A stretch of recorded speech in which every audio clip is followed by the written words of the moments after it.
right. Good morning, everyone. For some reason, I'm still hearing the countdown music, but there it goes. So, this.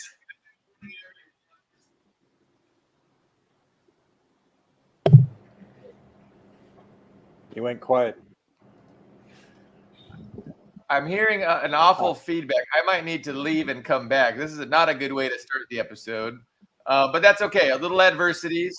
Yeah, I've got to leave because each time I start talking, I hear myself. I don't hear anything. I hear nothing. Yeah, I got it. Yeah. We're fine. I'm gonna come back. Yeah, just come back. Okay. Right. So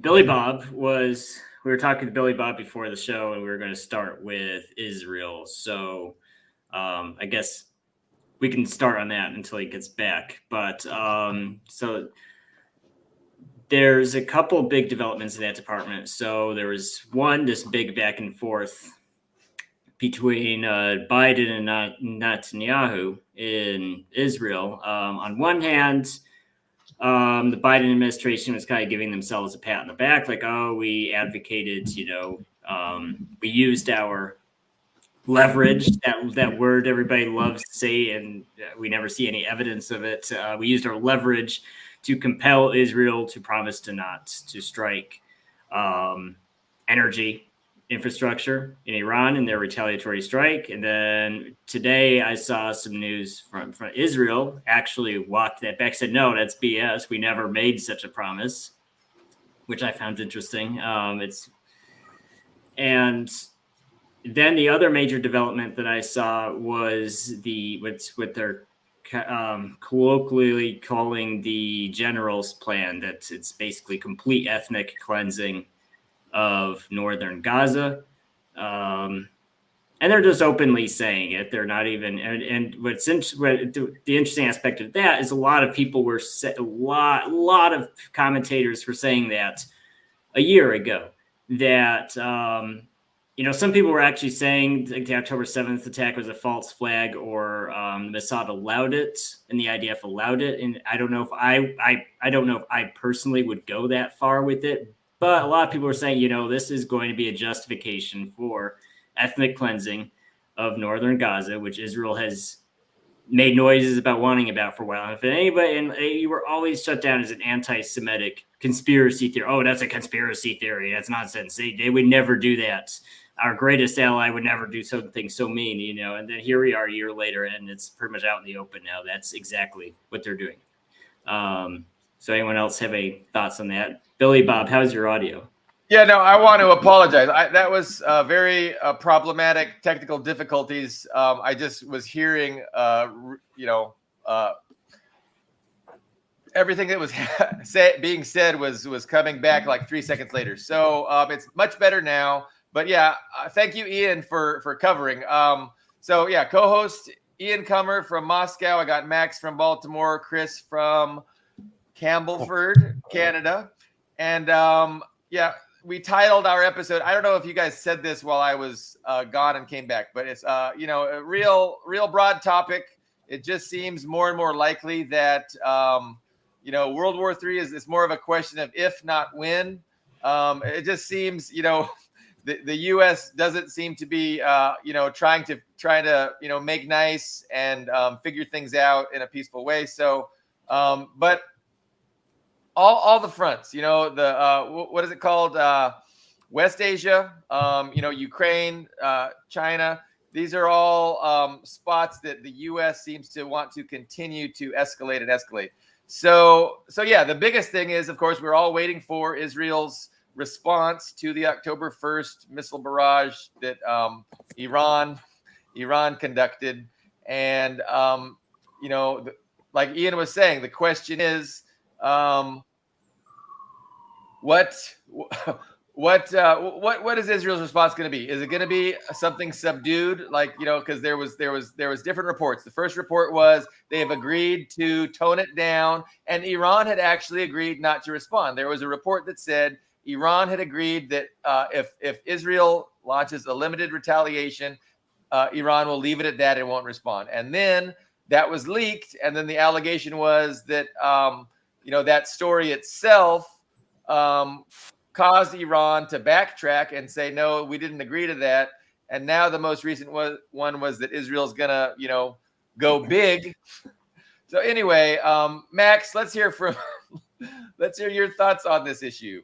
Well, first of all, I'm not so sure that we're headed for World War III. I'm catastrophizing. Fair. Well, I just think that there's clearly a division within the U.S. establishment, namely, especially among the military, because Israel, I think, is is counting too much on the U.S. coming to their rescue if they were to strike Iran in such a way that Iran would have to go with a tit for tat. Really, they came within not that far of the Mossad headquarters in that strike earlier this month. So I feel like that was something of a warning shot. It was measured, but they also were not far from, being able to wipe out Mossad headquarters. So that's significant as measured as their response was. But I just think that Israel is counting too much on the U.S. coming to their rescue, especially when you factor in that Russia has been very clear that if Israel attacks Iran, it could get involved, and that Iran has the backing of Moscow. And I just think that there's a significant division within, there's a lot of generals and people in the military brass that really have a sober perspective on the fact that a U.S. confrontation with Iran, an all-out war, would not be a cakewalk. It would not be like even Iraq or Afghanistan or any of that. It would be Iran has hypersonic weapons capability. It's in recent years really beefed up its arsenal, and they know what reality would be. And I think that, yes, the Israelis are really trying to provoke something here and draw the U.S. They've been trying to do it for decades, and I think that Pentagon strategists and people in the military know that that's not a good idea.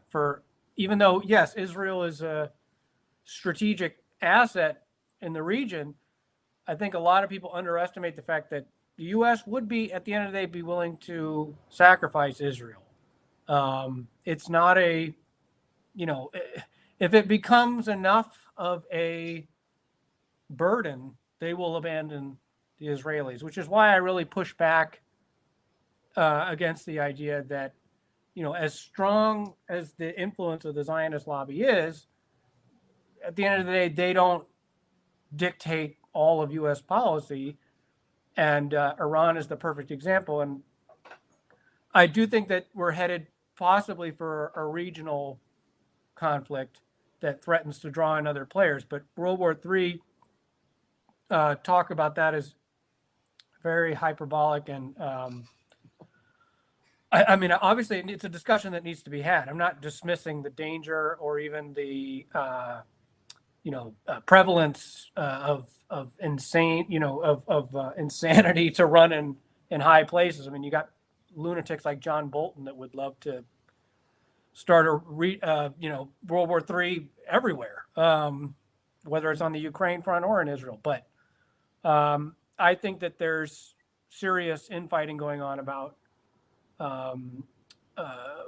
what the next steps are, and should the U.S. be forced into a position where they have to come to Israel's aid if Israel really strikes Iran and Iran retaliates. I think, and also the election potentially is going to affect that and be a factor as well.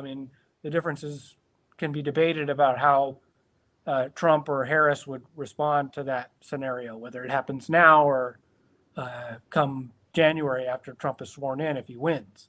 So, but I think that the talk of World War III is a little hyperbolic, but I do think that Israel is seemingly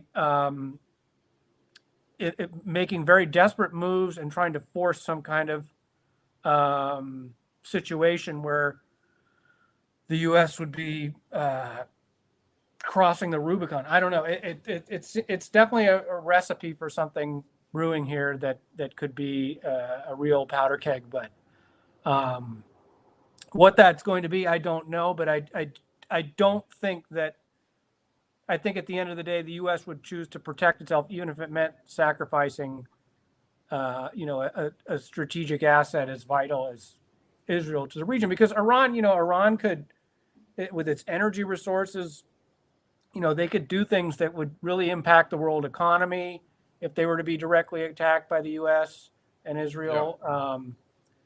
Yeah. They have. I mean, I hate to use the word leverage because Ian just pointed out the stigma around it, but no, I mean, it's true. They have, and the Houthis are a fact. I mean, Israel is. I don't understand how Israel can continue to exist doing what it's doing with these. I mean, the impact on the Israeli economy has already been significant.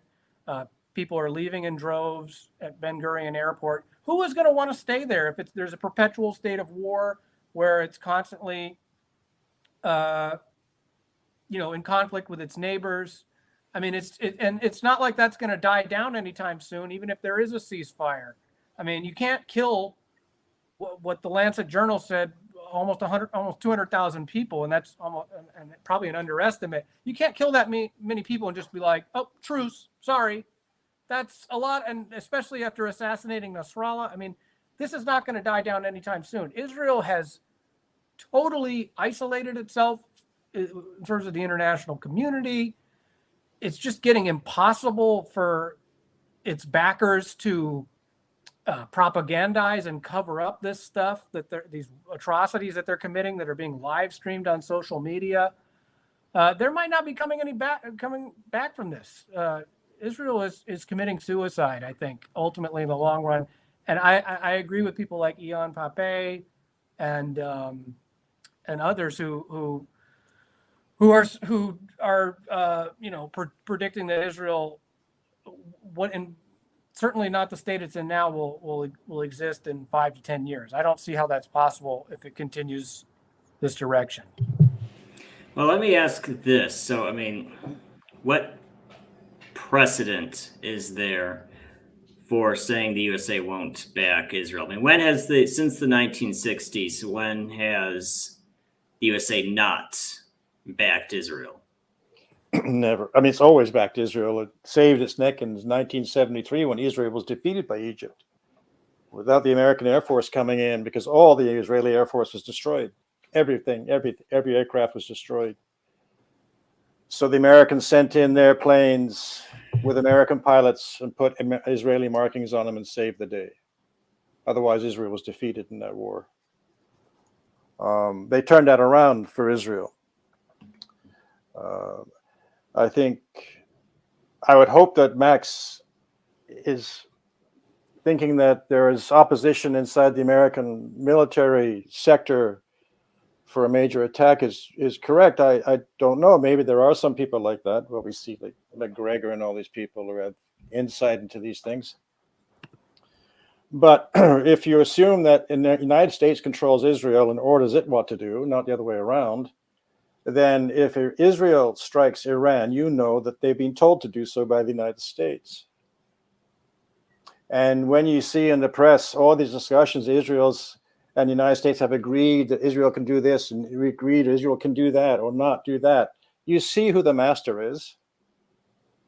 What we're seeing in the press is the Americans discussing with the Israelis what the strike should be. And since they're being chewed up in Lebanon, they've only advanced half a kilometer, and they've suffered major casualties. And the Hezbollah attack yesterday on the Haifa military base shocked them, because that drone got through and killed quite a number of Israeli soldiers and wounded many more. And the Iranian attack on the airfields, which seems to have destroyed some of their F-35s, which impinges on their ability to launch stealth planes to attack Iran. Will they do it? Well, it looks like they're talking about doing it. And since Israel is not winning in Gaza, it's not winning against Hezbollah, it's in a bad state, as Max has pointed out, economically and every other way, societal way. The only way out is to expand the war and crush Israel, therefore crush Hezbollah and everybody else. And the only way we can do that is to attack Iran. On the other hand, you have Iran is backed by Russia, and the S-400 systems are there, and probably Russian pilots flying some of their jets for them.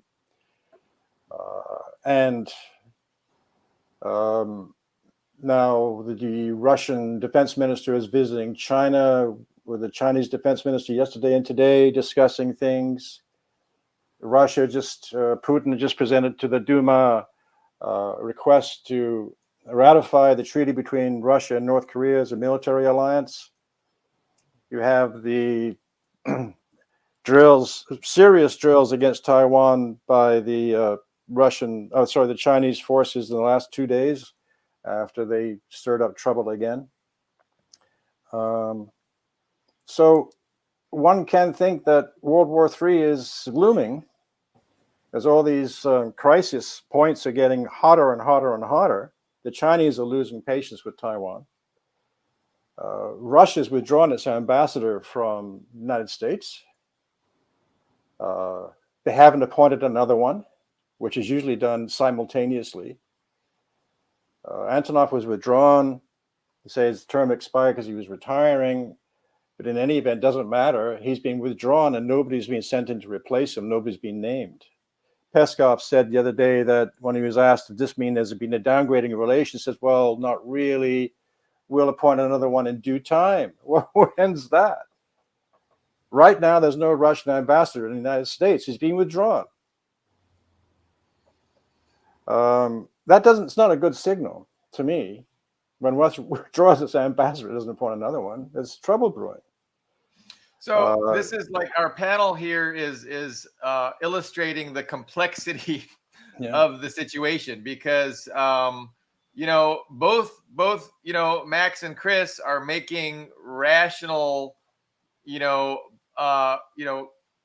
analysis of the situation, but it's kind of polar opposite, right? It's like one is the United States is gonna look after its own interests and let Israel fall. And then the other is the United States has no choice but to double down and go all in, because if they don't, the trajectory is obvious and clear what's going to be happening over the next several years. So the United States feels this need to do something. So I don't know. Israel seems very confident in their ability to draw the U.S. into a war. Like, I think it's within Israel's decision-making process to do something provocative enough that is going to force the United States to join them in a war against Iran.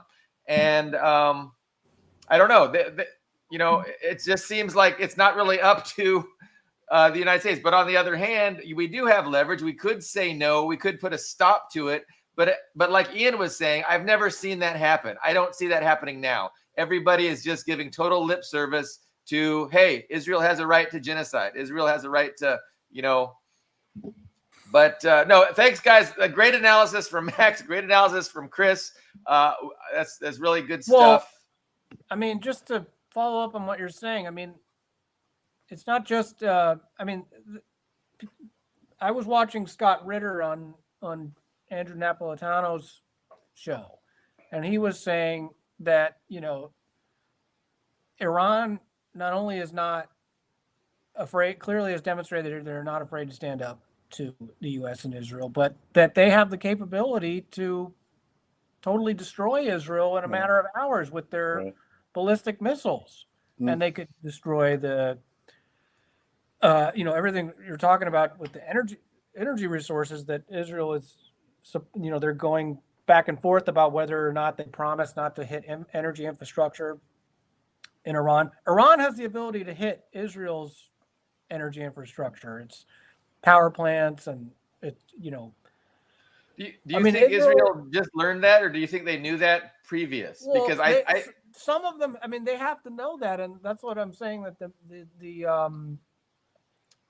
I just think that eventually they're going to have to come back from the brink here. Something is going to happen because, and there is some precedent. I've used the example before with, Saddam Hussein after he was set up with the, first Gulf War, they gave him, April Glaspie, gave him the green light to go into Kuwait, and then they threw him under the bus. Saddam, bombed Tel Aviv. I mean, it wasn't as significant a strike as this most recent one by Iran, but it was still, it was Scud missiles hitting Tel Aviv. And Israel wanted to retaliate, and George H.W. Bush, of all presidents, used the aid as leverage, in order to preserve the anti-Saddam coalition with the Arab countries. So there is some precedent for it. I mean, not in recent history, and it's certainly not since October 7th. Israel has been off the leash and, it's been a PR disaster for the West backing them with the atrocities that they're committing. But if it really starts to threaten U.S. interests, I mean, the same with the Saudis. Look, when the Yemen war became a disaster, a public relations disaster for them, they considered bin Salman a loose cannon, and that's sort of a similar thing is kind of happening with Netanyahu. Netanyahu is looking out for himself and not so much the interests even of Israel and the U.S. And they've tried to isolate bin Salman diplomatically. It hasn't been very effective, but I could see a similar kind of scenario happening with not so much under Trump, but with if it depends on the outcome of the election. With Harris, I could see that sort of a scenario if that there will be an attempt to isolate and even possibly remove Netanyahu. And there are a lot of people within Israel, not because they care about the atrocities being committed against the Palestinians, but they can see the writing on the wall with what's going on, what is doing to Israel's future. And I can see them wanting to have a different head of state to try and preserve what's left of, Israel's standing in the region. Well, I agree that a rational leadership would not attack Iran because Iran has promised. It said a couple of weeks ago, if Israel attacks, it will destroy all of the Israeli infrastructure, its power plants and energy systems, everything. Oil supplies gas fields will be destroyed. It'll shut the country down. So Israel, knowing that, no rational person would tempt that response. But are we dealing with rational people or people who are desperate and irrational? Well, then Israel uses, instead of launching just more ordinary missiles, use planes to launch nuclear missiles at Iran and destroy the country completely in one strike. It's got 180 to 250, who knows how many nuclear weapons they have. That's a factor. Would they dare use them? Sure they would. The Americans use them. So why wouldn't Israel use them? Why have they got them if they're not going to use them? And that's a fear of mine. But yeah, rationally, they shouldn't do it. Doesn't make any sense. Why would they do that? Just commit suicide. But that's what they're doing now by these wars. I mean, any rational leadership would say this war has failed. Let's just go and sit down with Hezbollah and the Palestinians and as the Chinese and everybody else are calling for, have peace negotiations at a big conference somewhere in the world and settle it. There's some sort of settlement which will last another 10 or 20 years. I don't think you're ever going to get a final solution for this one. But they're not doing that. They keep pushing this war. And yes, there are personal reasons for Netanyahu. And there are also not just the American interests in controlling the Middle East. The Zionists have their own parallel dreams as well. We know that also is in the mix. So, but I still don't think that Israel will do anything unless the Americans want them to do it. I don't think they're going to they're not pulling the United States into a war. The United States is pushing them into the war. That's my view. But of course, yes, there are Zionists who have these dreams of a greater Israel from the sea to Iraq to the Euphrates. I'm sure they dream about that. So they have their own agenda as well. I don't dispute that. But so we don't really understand what's going on in their thinking, and none of us really do. But these are all the balls in the air, and one wonders what is going to go on. But it's very dangerous. It's very volatile because we can't decide what they're going to do because we don't know what they're thinking. Ian, you were going to say something? Yeah, so to say it's true that George Bush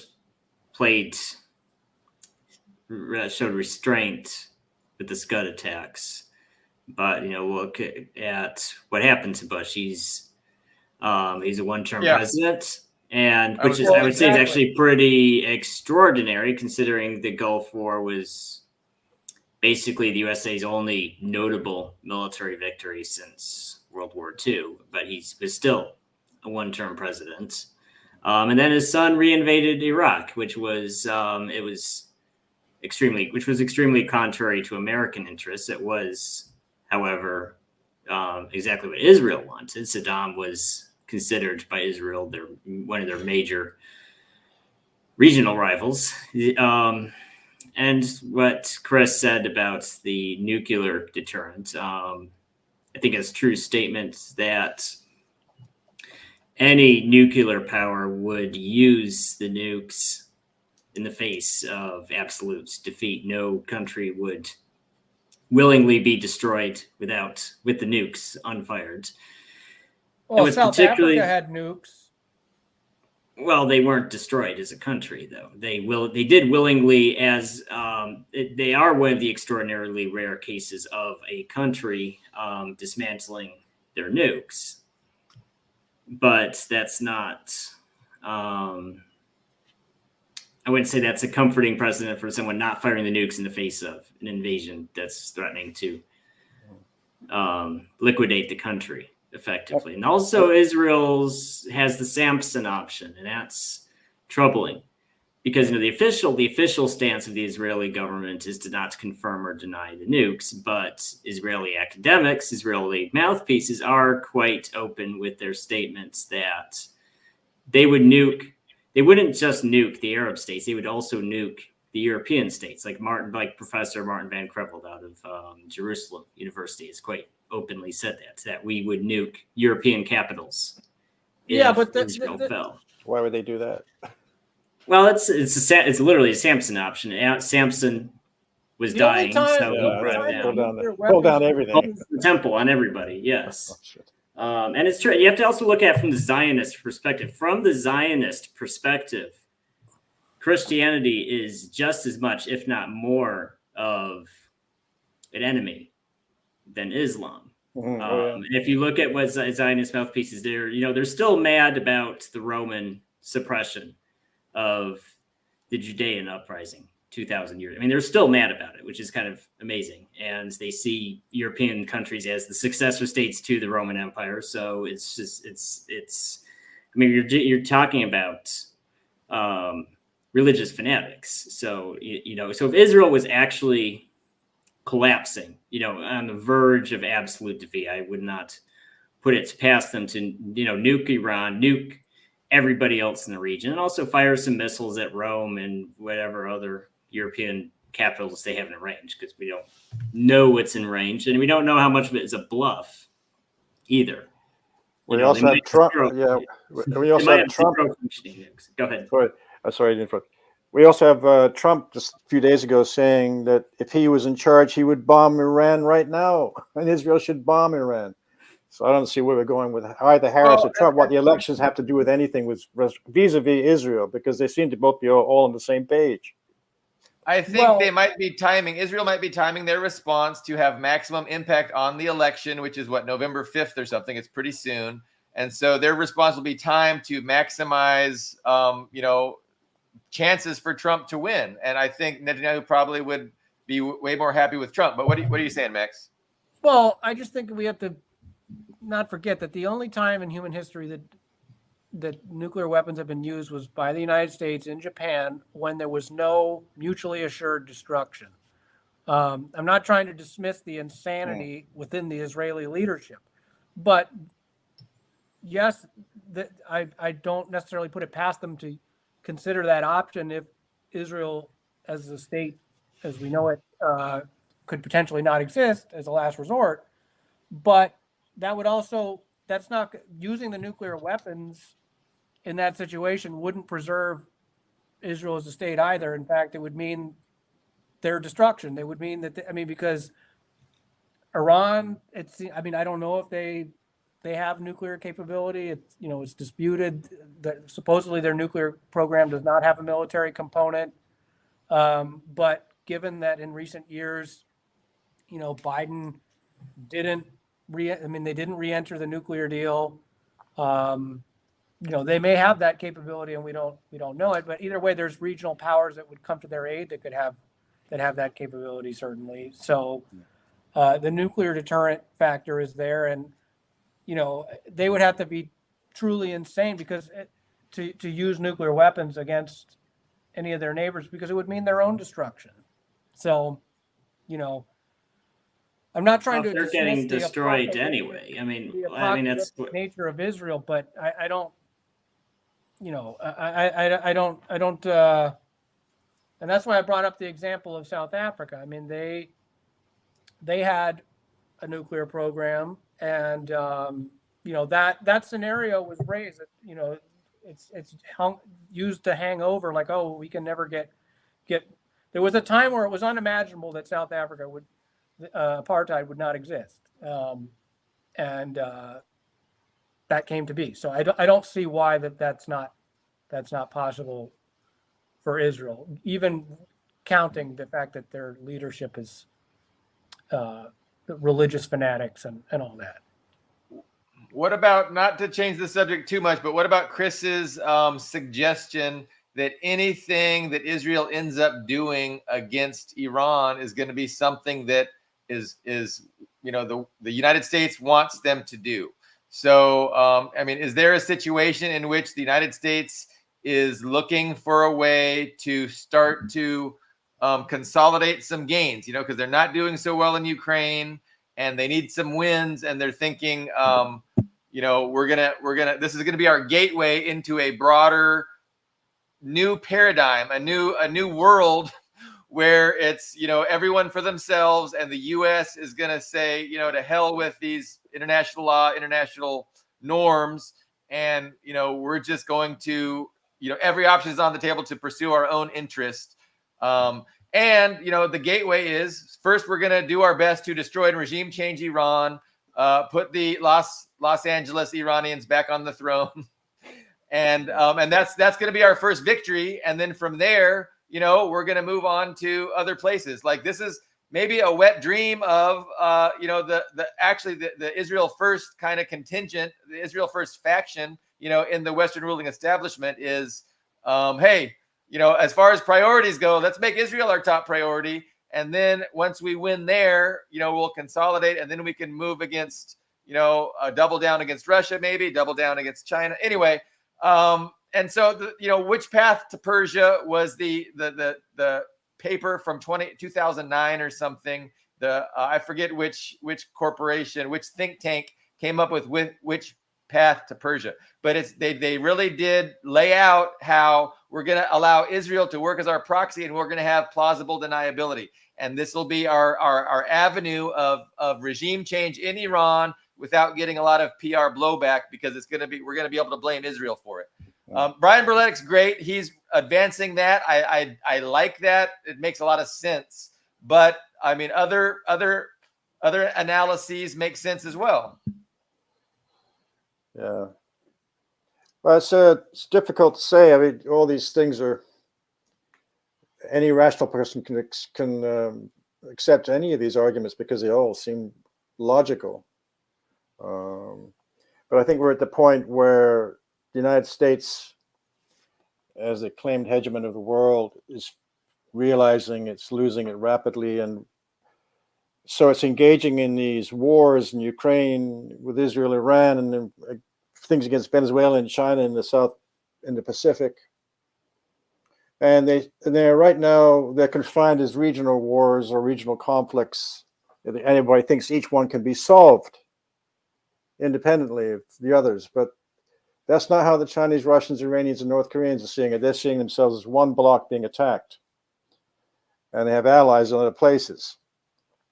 So the United States may feel, the leadership may feel, or the deep state may feel, that if they lose any one of these wars, they will lose their hegemony. So they have to have a big war.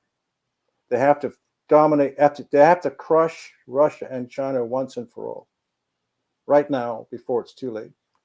And that's my fear, that they will decide to start something big. And it may start off, it may be Ukraine, it may be China, maybe all of them all at once. May break out. And we can actually argue we're in World War III now. I mean, you can say that. You can say that we've been in a world war since 1914, and those wars have never really been solved. They've just been continuous wars with pauses. If you look at World War II and its timeline, it's much like this period now, because when the Germans invaded Poland in 1939, it was then Britain and France declared war. Nothing happened for almost a year. Then they attacked Britain and France. Then there was a pause for a few months. Then they attacked Yugoslavia and Greece. Then there was a pause. Then they attacked Russia. Then the Japanese were attacking, but separate years before. But there were stages to it. But when you're looking back on it, it seems like one big, long conflict. And it was. But they had stages to it where there was some peace in between. I think we're in a similar situation now. We're actually in a world war for control of the world. And the question is whether it goes into what we all know is going to be a nuclear war, a general conflagration. And we all hope not, but the United States has always taken the aggressive road. I don't see it backing down and accepting defeat as a hegemon and letting Russia and China be equal to them or above them. I don't see it. So I wish it was so, but I think if John Kennedy was in power, you'd get people like that, but they killed him, you know. Yeah. I think Max would argue in defense, and I'm going to make his argument for it, is that there is no military option against Iran. That's a losing debacle. It'll be a colossal failure for the West to try and regime change Iran, to try and not defeat now. Iran. I think there was probably a window where they did have that opportunity in the past, but not now. Not with the fact that Russia and China are backing Iran. Russia is no longer, one sort of imperial project, the NATO expansion, kind of led to Russia's return to the world stage, and that's sort of offset this other plan. I mean, you could also say that, the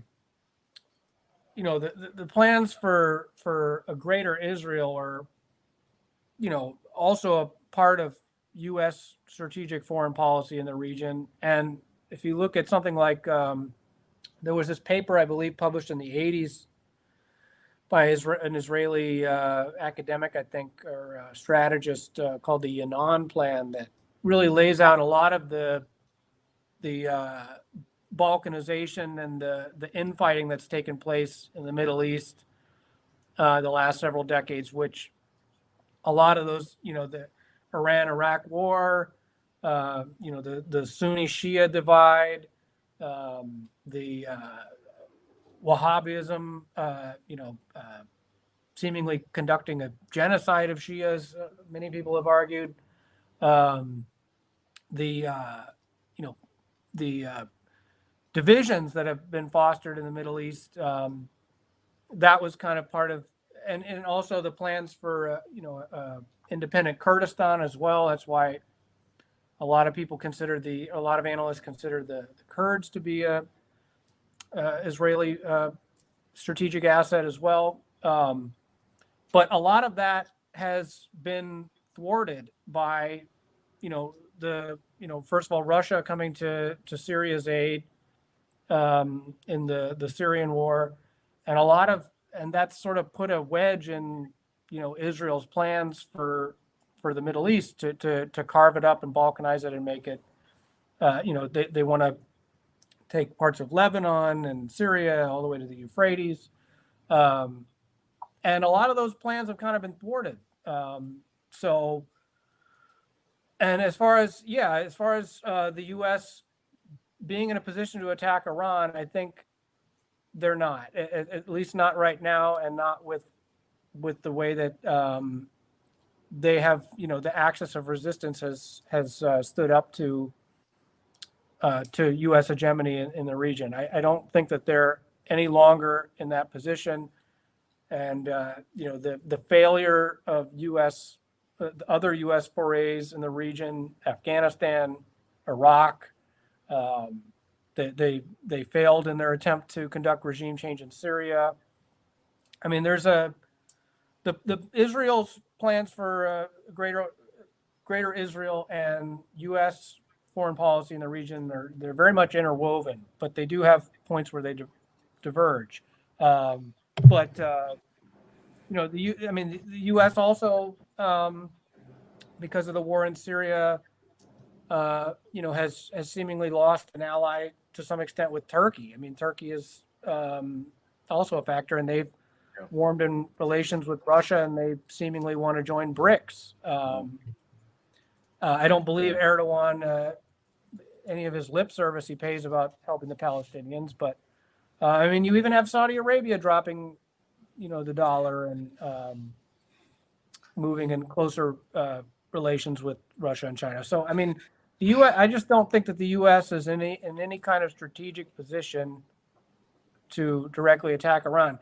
Whether or not they're in a position of desperation and they're going to do something like that,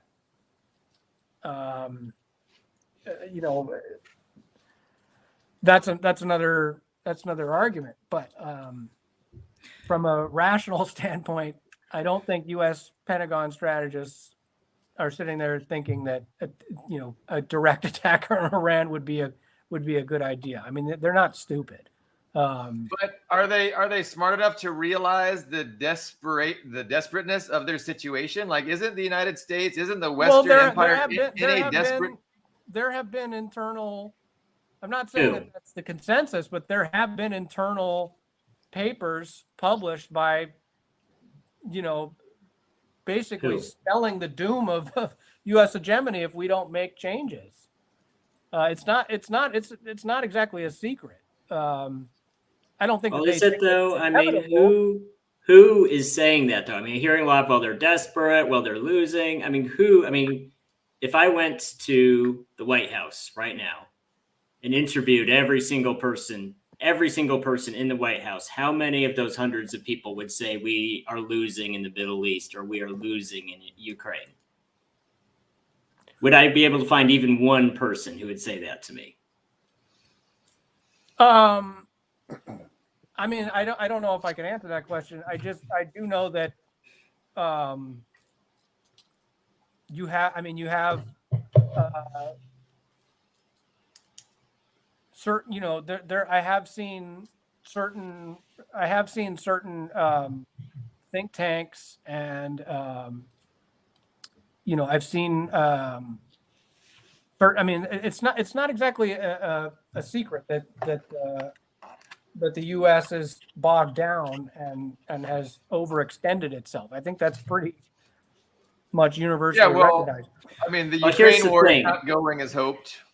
Well, here's the thing. So, I read internal papers back in 2008, 2009, saying that we were losing in Afghanistan, but that didn't. Yeah, the war dragged on for another 10 years. So well, yeah. I mean, the Pentagon papers. I mean, they knew that the Vietnam War was. They had no right. So my strategy. point is that saying, well, somebody, some guy out of, there's literally millions of government employees in the USA. So saying I found one guy who wrote a dissident paper saying we're losing doesn't mean that's a mainstream opinion. It doesn't mean anyone's going to act on it. That's kind of my point. So as far all I can see right now is.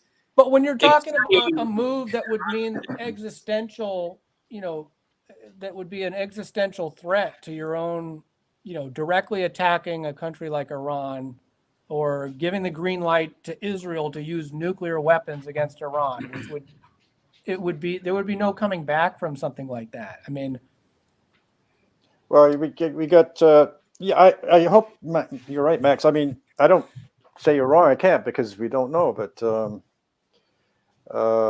withdrawal of the Russian ambassador from Washington is a dark signal to me. You don't do that unless you're expecting to launch an attack against a country you just withdrew the ambassador from.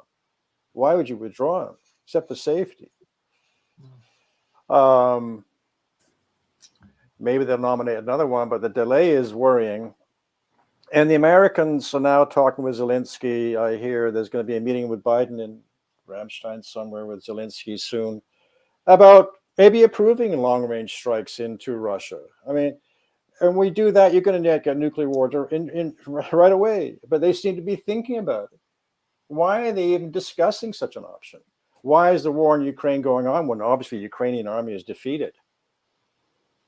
It's on the run. It's almost becoming a route along the line of contact from Kursk on down. And there's more and more NATO troops. Russians reporting meeting more and more NATO officers and troops, not just mercenaries, in these combat zones. They're going to roll over Ukraine unless something is done by NATO or the United States to stop it. And I don't think that, and the rhetoric is that Ukraine is going to win. You got Zelensky's victory plan. It involves just terror strikes on Russia, hoping to get a nuclear strike on Russia. And going back to Canada and Ottawa at the end of this month, there's going to be a conference organized by Norway and Canada with Zelensky discussing Russia's human rights crimes in Ukraine, kidnapping children and executing prisoners and all this nonsense. And Russia today, I saw in TASS, told Argentina, you better not go there because they were talking about attending. It's not going to be considered an unfriendly act. It's just a propaganda exercise, which it is. It sounds like something Javier Milei would love to be a part of. Well, of course, that fascist. He's a Nazi, obviously. I mean, he's just destroyed Argentina and making things worse there. But he's got the support. And then now I think there's an American general touring through South America with the friendly nations there to how to corner Venezuela and overthrow the regime in Colombia and so on. So I just see that the United States is acting, and in Taiwan we have the sharp Chinese reaction to the Taiwanese president saying that Taiwan is an independent sovereign state, and the immediate surrounding of Taiwan by the PLA forces the last 2 days, and the Americans are provoking this deliberately. So we hope that they're rational, but they keep pushing. Well, that's China, the thing. Iran, Russia. Why, if they're rational, why they keep pushing? Yeah. And there's a trigger, like we don't know when the trigger is going to be, but they keep pushing against whatever the trigger is, or that line which is going to be crossed. Why?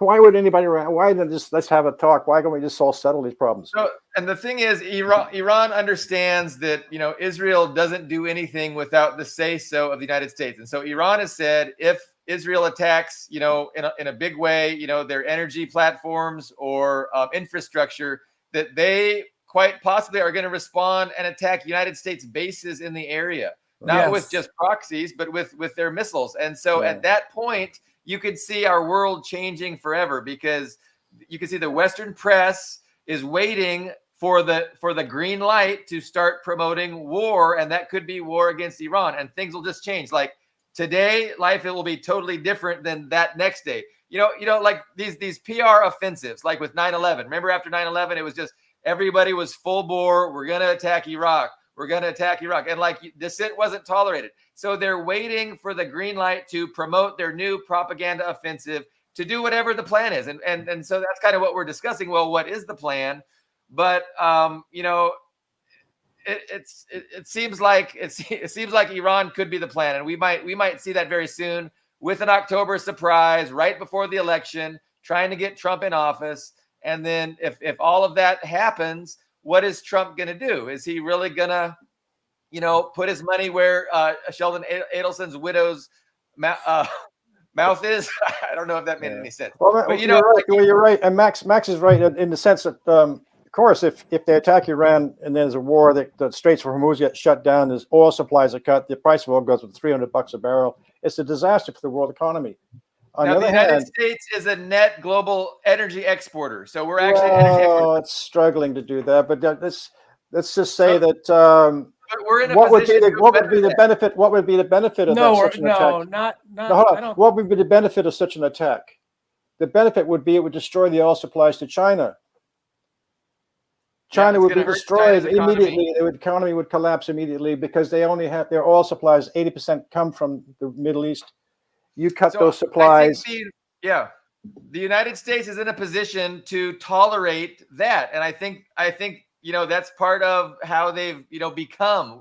We've newly become a net energy exporter, and so we're in a good position to deal with economic. I mean, and it's not a good. It's like we're going to sacrifice, but we're not going to sacrifice nearly as much as other people. Is the thinking? They would be I don't know. committing. Any U.S. politician signing off on that would be committing political suicide. I mean, the economic damage that something like that would cause, let alone, I mean. I could see a lot of pressure against Trump to go ahead and politically suicide himself, right? If he was in office. They tried to get JFK, they tried to force him to save the Bay of Pigs invasion, and he refused. But I don't know if Trump would be able to push off the demands to really go big against Iran. And he's saying that's exactly what he would do. And so again, is he going to put his money where his mouth is if he wins? But so me and Ian, like a couple months ago, we're thinking, no way they're going to let Trump 1,000 miles within the White House ever again.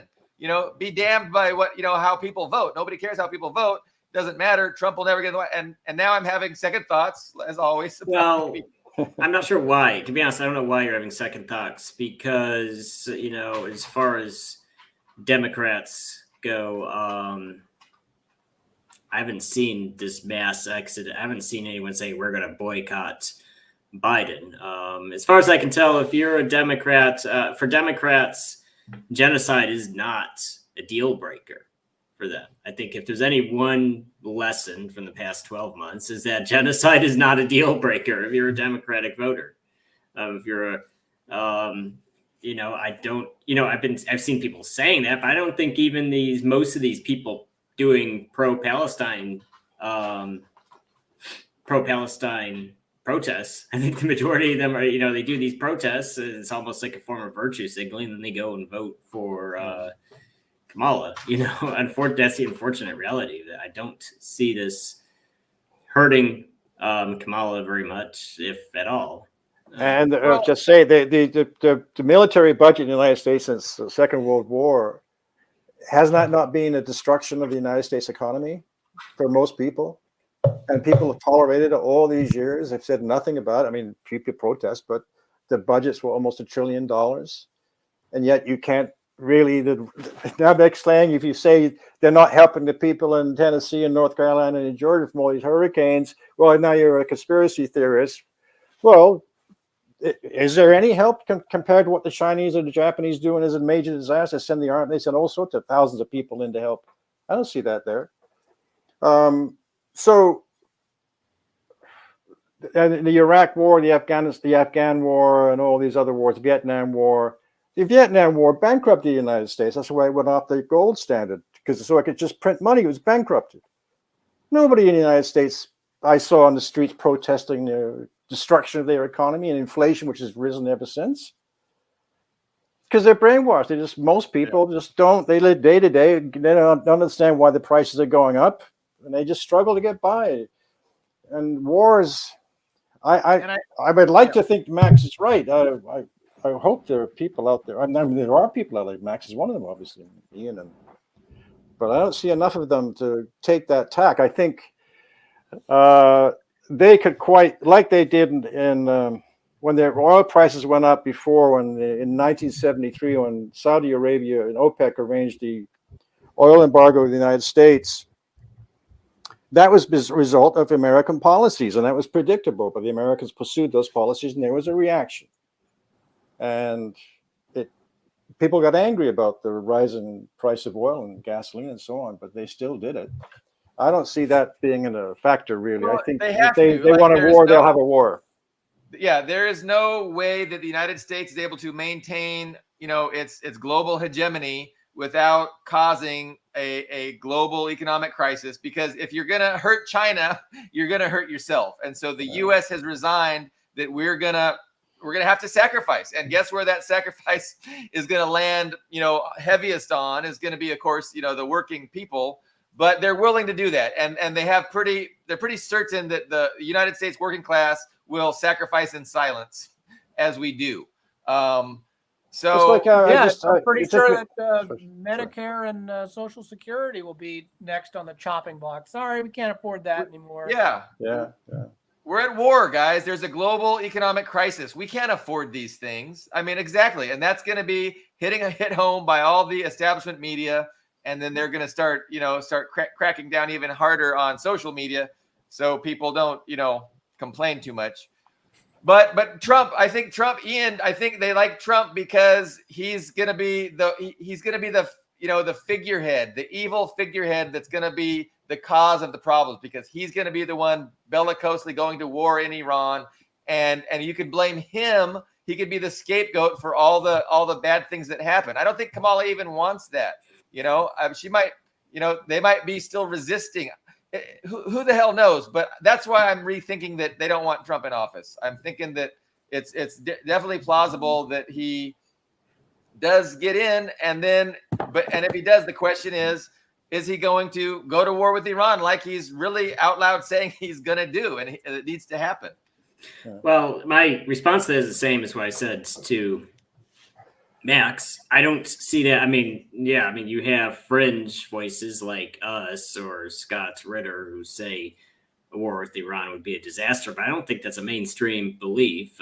You ask anybody on Capitol Hill, you ask anybody in the White House. No, I'm not saying that they say it publicly. I'm saying it with behind closed doors. I think that they know that would be on a what bad move. basis? That's why they haven't done it in the last several decades that Israel's been trying to get them to do it. They know that it's not going to be a smart move. Well, up until 3 years ago, up until about 8 years ago, they had a large footprint in Iraq. And up until 3 years ago, they had a large footprint in Afghanistan. I don't know if it's an unwillingness to do it as so much as they just had too many irons in the fire. It doesn't necessarily mean I just don't see it. I just do not see it as I do not think it is at all a mainstream opinion that the USA wouldn't just easily crush Iran. And in fact, I would almost bet money on that you could ask 100 people, and 100 people would say, yes, we would annihilate them in 3 days. Why have they not launched? I mean, multiple U.S. presidents have threatened to attack Iran, but they haven't done it. Why have they not done it? So, okay, I have an answer to that. And I mean, I'm just off the top of my head. A frightened dog barks louder, It's timing, and it's when are we going to roll out? Because look, the global, things have to change. Things have to change. There's going to be sacrifice everywhere.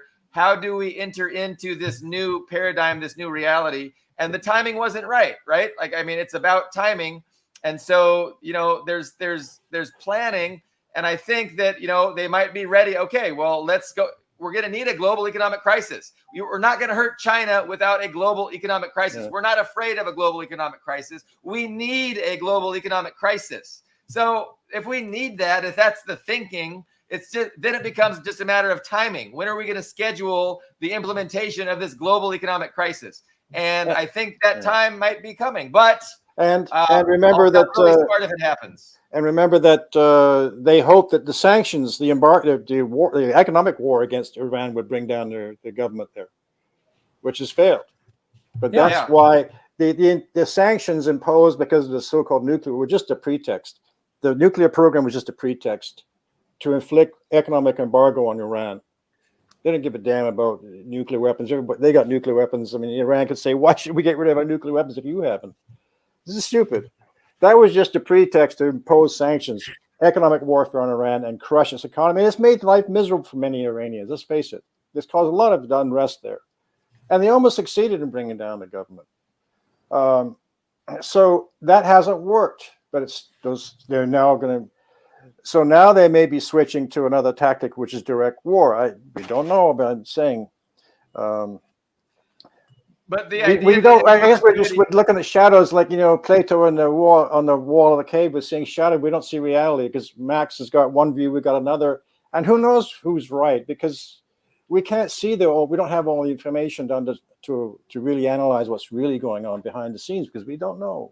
We can only guess by seeing little glimpses and shots of things. I think the factors are, who do we blame? Who are we going to be able to blame? What is our narrative? So they need an economic crisis. We need a global economic crisis to weaken China and to implement, our best chance of maintaining Western global hegemony. So the question becomes, how do we roll it out? How do we sell it to people? And what is the timeline? Because there's just no way that China is going to be weakened unless there's a global economic crisis. Well, yeah, I think we're going towards the main subject, which may be China, as a matter of fact, because just last week, I attended a reception of the Chinese embassy in Ottawa. I was invited there, and the UN ambassador Wang Di gave a long speech about Canadians supporting the revolution in the 1930s in China and supporting the communists, and we've always been friends. But now things have changed. We don't know why. We want peace and cooperation. And there are some Canadian military officers there just standing there. Nobody clapped. They just stood there looking. And the next day, after that speech, Canada slapped 100% tariff on electric vehicles and components against China, even though Canada doesn't manufacture any electric vehicles. And EU slapped 100% tariff on them, just as the Americans did too. So you got their economic warfare taking place on China. They're trying to squeeze their markets down, just to their domestic market. So this war is going on. Yeah. We could be catastrophizing, and the rollout for this thing could take years, right? We're suggesting that there could be I'm suggesting there could be a really big leap in the next few weeks, but that could be totally wrong analysis. This war against China could play out, over a couple decades, really. But Max, what do you think?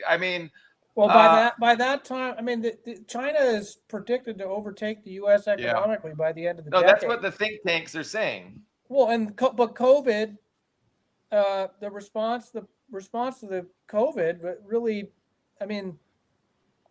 that pretty much put the nail in the coffin as far as the U.S. economy. It has no productive power. The war in Ukraine hasn't really resulted in denting Russia's foothold as far as its economic influence in Europe, as far as natural gas goes. All these moves are just backfiring, and if they're trying to play some kind of long game as far as overtaking China and its widely predicted economic surpassing of the United States. That's why I think what is likely is they will try and instigate another kind of Ukraine-esque quagmire in Taiwan. That I think is definitely in the cards. And I think that China actually, if they're hoping to, reincorporate Taiwan into the mainland, I think that they have a window to do that while the United States is overextended. And actually, it would be a good time to do that now. So I think that that's a powder keg waiting to go off. And as far as what the immediate future holds, as far as Israel and Iran goes, I think that they will be probably. I don't know if I'm willing to even make a prediction. I don't really like to make predictions about stuff like that. But my gut tells me that it will be some kind of tit for tat, and there'll be measured strikes. But who knows? Maybe Israel will really go overboard and really hit Iran significantly. But I think at some point, the U.S. is going to have to do something to rein in Israel. And if Netanyahu isn't willing to go along, they might have to remove him. Or the Israelis will do that themselves, because it seems like a lot of, there have been mass protests in Israel. Of course, it has nothing to do with the genocide. It has to do with, his ridiculous corruption charges where he was taking, he was giving tax breaks to wealthy Israelis. This Hollywood film producer, was giving him Cuban cigars and all these lavish gifts for his wife in exchange for renewal of his U.S. passport, among a whole host of other corruption charges. And Netanyahu has effectively been a dictator there for a number of years. They tried to have that dual government, and that didn't work. That was a total political stalemate with his rivals. They're not. I think that eventually Netanyahu's going to become such a pariah that they're going to have to do something about that. But I don't know where this is going to lead. I don't have a crystal ball. I just don't see the U.S. getting into a direct war with Iran. I really don't see that happening. Well, I think we can also look at it in the perspective of the defeat in Ukraine, because it's quite clear that NATO is really being defeated in Ukraine, despite the fighting still going on right now. And one thing that really connected the dots to me was the statement by the head of MI5 in Britain, Internal Military Intelligence, Secret Service. This guy, he looked like something out of a Harry Potter movie, or one of those kids anyway. He was raving on about how Russia and Iran are committing mayhem on British streets, causing all the protests, the strikes, the crimes, the murders, the knifings. All these is all caused by Russians and Iranians. And he made a major speech, public speech, saying this, ranting on like they're trying to fire up the British people for a war against Russia and Iran. And if you I watch CNN, I scan the American news, CNN, PBS. All I get is these talking heads talking about how bad the Iranians are, how terrible the Russians are. Biden said if Iran tries to assassinate Trump again, that'll be considered an act of war. I see it. Now it's them that did it. Oh, okay, yeah. Even though the guy was literally fighting on the Ukraine front and recruiting people, it's Iran that did it. Yeah, no. Iran, so they will assassinate him and blame Iran. Oh, I see. Like they tried to do with Kennedy in Cuba. I see. That's one plausible way forward. Otherwise, they're just preparing the way for Trump to have all the reason to go to war with Iran. But Biden said that. He said if there's another assassination attempt against Trump, it's going to be by Iran. It's going to be considered an act of war. That was there you go. So is he promising that he's going to assassinate Trump and start a war? I wouldn't doubt it. But I'm going to be thrown in Gitmo for having appeared on Press TV, I guess. Iranian agent. Yeah, exactly. But no, great discussion. We're speculating, but it's great to have you thoughtful gentlemen to parse this with and explore ideas and possibilities. Can I ask you before we go?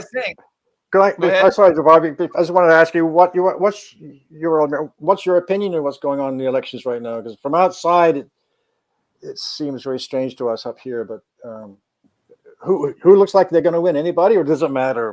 Or you think Trump may be assassinated or locked up? Or I don't know.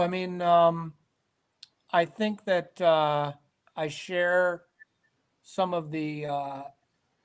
I was very skeptical about the last election's results. Easy, Max. Well, yeah, I don't want to get us banned from YouTube. Either way, I just think, but part of me also thinks that the Democratic establishment to maintain its legitimacy sort of needs this bogeyman of Trump, because it's all they have to run on. And so I don't know. They seem very out of touch. It does seem like Trump has the momentum. Kamala, I think, has been a disaster, her campaign. But whether or not that's sort of permitted to happen, I don't know. Part part of me thinks that they would actually prefer a Trump presidency because everything that is happening can be blamed on him. That's what they did when it was actually very useful to the ruling establishment when he was in power for 4 years. But I also think that they, certain things that he wants to do ostensibly would put a monkey wrench in some of their plans. So but that's assuming that he's even sincere about them. He wasn't sincere about them in his first term. So I don't, whether or not he governs differently because he's not going to be running for re-election, I don't know. I have no idea. I think anyone claiming that they know what's going to happen with this election is really full of it. I mean, like the last election, I mean, there were people saying this and that about the last election and it went completely differently. So I have no idea. It's a mystery to me. Well, I just remember that hockey stick voting result. Like, Trump was winning, and then we all went to sleep, and then it spiked 600,000 votes, which was conveniently the exact amount he needed to win. Yeah, that struck me. I remember watching the election that night, and I went to sleep. He would won, and suddenly 6 hours later, no, it's totally reversed. And people's explanation was like, "Oh, it was all the mail-in ballots," and I'm like, "Really? This many people voted?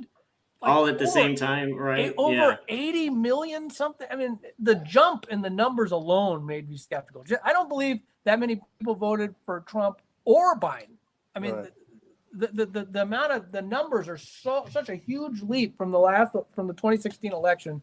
It's like the people that say, "Oh, well, it's the emergency circumstances of COVID," and all. I'm like, I'm sorry, this is weird. Yeah. Well, it's if the whole we found a shoebox of another 50,000 votes in this crucial district. If that happened in any unfriendly country, we would say it's a bit. That's the electoral integrity of a banana republic. And it wouldn't even be an unfair to say thing to say, but it happens here. It's like, oh, that's just. Curiously, all those votes for one particular candidate, not split between them. Now, I think if Trump wins, I mean, it might say something about the power of the pro-Israel lobby. Like, do you guys agree with that, or am I saying? Yeah. I'm not sure it's so decisively in the Trump camp. I mean, like we said, I think there'd be a case for that if there was actual dissent against what Biden's been doing. But besides some people protesting and then getting blacklisted and possibly expelled for protesting, I don't see any compelling evidence that. Yeah, those are two good issues. So number one is the fact that Kamala is ostensibly just as pro-Israel as Trump is. And then the other issue is there's a lot of pro-Israel people on board with Kamala who aren't on the pro-Trump side. So yeah, it's not even that. Is that even the anti-Israel, even the pro-Palestine people, it's as I said, it's not a deal breaker, and I think it also helps that Kamala switched. Well, it is for some. I mean, there are key demographics in some of these swing states, like Michigan.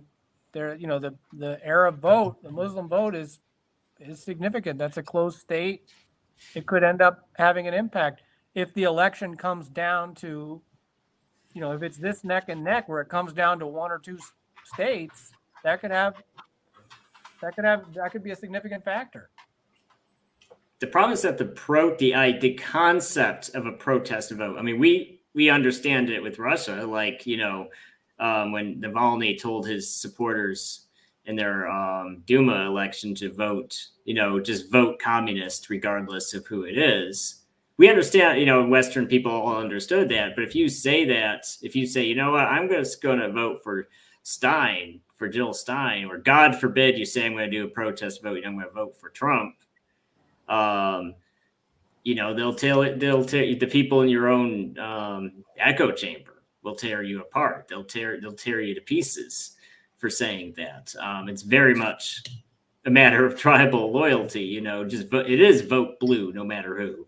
Vote blue no matter how many dead Palestinian kids there are. So, definitely there's a bit, the Democrats are pushing anti-Stein rhetoric, right? Because they see her as somebody who's going to take away votes from the Democrat. And yeah, they're really aggressive and in your face. And it's ridiculous because, Jill Stein is the most principled of them all. Like we can criticize her for, I guess she was badgered into calling Putin a dictator or something, right? And Yeah. It's tough. It's tough being a politician and living in the West, but and being principled. Like it's really tough. So I give her a pass on that. But I mean, she's really good. I mean, I saw her on several podcasts with her VP, and very impressive. You can tell that she just seems real genuine too, which is you don't get that with the politicians from the the mainstream parties. But yeah, the Democrats are really going after her because they know, especially in places like Michigan. So in Michigan, she's polling among Muslims. She's polling the highest. She's out polling, either Democrats or Republicans in Michigan among Muslims. So they're scared of her and they're going after her. But no, how much difference does it make whether it's Kamala or Trump? I don't think too much because I don't think the president really has a lot of power. They're more of a figurehead and a rubber stamp. But then again, you can make the argument that Trump is less of a rubber stamp than Kamala would be. But then you got to ask yourself, well, what is the agenda? Is there a unified agenda or is there disagreement about the agenda? So it is complex. And we spent a good hour and 15 minutes discussing it. And you guys haven't given me any certainty. And so I'm not happy with you, but we have to live in an age of uncertainty. But I think we might get some big changes pretty soon. I mean, that's what I'm thinking. October surprise. We haven't really seen a major October surprise yet. And, Netanyahu could be planning one and he could be timing it, for maximum electoral impact. I've been saying that for a while. I mean, Israel, apart from its lobby, with its decisions, its policy decisions with this standoff right now, has the ability to directly impact the U.S. election outcome, just with its actions alone. If it were to benefit Trump, right? To benefit Trump and to make it more difficult for Harris. If they do something that's, I mean, not that what they haven't done already isn't appalling enough, but I mean, even if it's not a protest vote, even if it's just sitting out the election altogether, especially with younger demographics.